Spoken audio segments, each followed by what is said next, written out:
Assalamualaikum warahmatullahi wabarakatuh. Selamat datang kembali di video kali ini ya. Jadi pada video kali ini saya akan berbagi pengalaman terkait dengan beberapa penyakit yang paling sering terjadi di bebek-bebek petelur dari kecil sampai sudah bertelur. Apa saja penyakit-penyakitnya? Simak terus video kali ini ya, agar mampu paham terhadap apa yang saya sampaikan. Oke, langsung saja. Jadi penyakit-penyakit yang timbul ke bebek petelur itu sebenarnya dibedakan menjadi dua rekan-rekan, yaitu penyakit yang disebabkan oleh virus dan juga penyakit yang disebabkan oleh bakteri. Dua itu ya.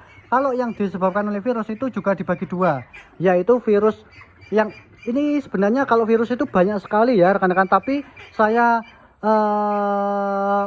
jelaskan saja yang paling sering hinggap ke unggas bebek petelur, yaitu virus ND dan juga virus AI. ND itu singkatan Newcastle disease, kalau AI itu singkatan avian influenza. Jadi dua virus itu yang paling sering terjadi hinggap ke bebek petelur. Nah itu ya, itu jadi virus itu menyerang dari luar rekan-rekan, dari luar hinggap ke dalam kandang, sehingga nanti kalau kena ke bebek, misalkan satu bebek itu bisa sampai menular ke teman-temannya, jadi sangat berbahaya. Solusinya bagaimana kalau sudah terkena virus itu?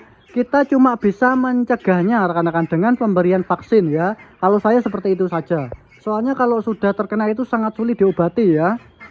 Jadi lebih baik kita cegah dengan pemberian vaksin. Jadi vaksin pada saat bebek petelur itu wajib kalau saya gitu.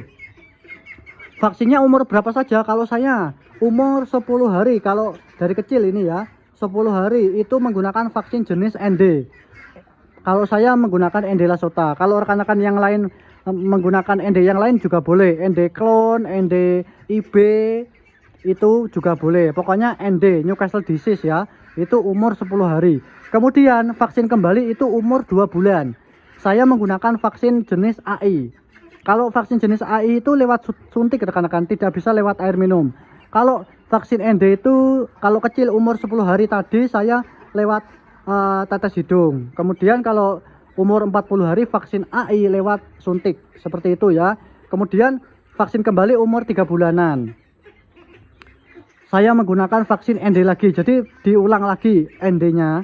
Kemudian umur 4 bulan saya vaksin AI, pengulangan lagi. Jadi dari kecil sampai mau bertelur itu saya memvaksinnya dengan 4 tahapan vaksin, yaitu 2 ND, 2 AI, gitu ya rekan-rekan. Itu virus yang disebabkan penyakit yang disebabkan oleh virus.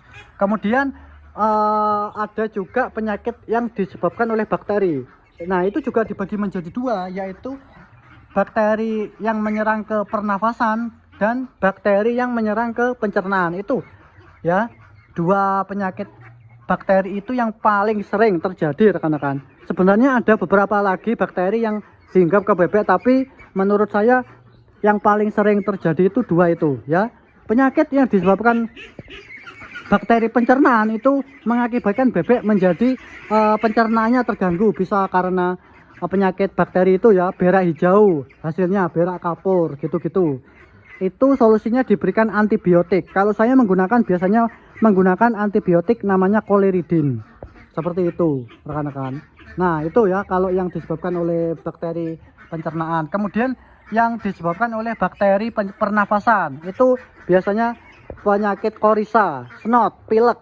Nah pokoknya di bagian-bagian pernafasan lah, mukanya bengkak, nah gitu-gitu ya. Pokoknya yang sejenisnya itu penyakit yang disebabkan oleh pernafasan itu bisa kita cegah dengan pemberian obat antibiotik, misalkan trimezin atau amoksitin atau doxerin plus. Silahkan dicoba saja gitu ya rekan-rekan. Nah jadi itu beberapa penyakit yang hinggap ke bebek petelur ya, yang dari kecil sampai sudah bertelur.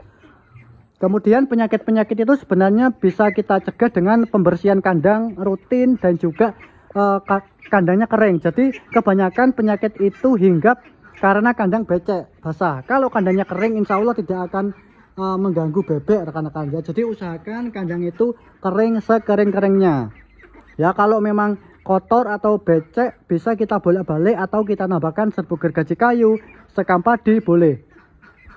Yang terpenting usahakan kandang itu kering. Sirkulasi udara juga harus bagus. Tinggi kandang paling minimal 2 meter ya, agar sirkulasinya cepat. Kemudian kalau sirkulasinya cepat bagus, itu insya Allah kotorannya cepat keringnya rekan-rekan, seperti itu ya. Nah oke, jadi itu penjelasan singkat saya mengenai penyakit yang paling sering terjadi ke unggas bebek petelur ini. Semoga unggas-unggas kita atau bebek-bebek kita itu semuanya sehat ya, tidak ada yang terkena penyakit. Kalau memang terkena penyakit langsung kita lakukan tindakan ya, dengan pemberian obat agar bebek tidak mati, seperti itu. Oke rekan-rekan, itu dulu ya video dari saya kali ini. Terima kasih atas partisipasinya, semoga bisa bermanfaat video kali ini ya. Saya doakan sukses selalu. Jangan lupa di subscribe channel YouTube saya. Saya akhiri, wassalamualaikum warahmatullahi wabarakatuh. Terima kasih.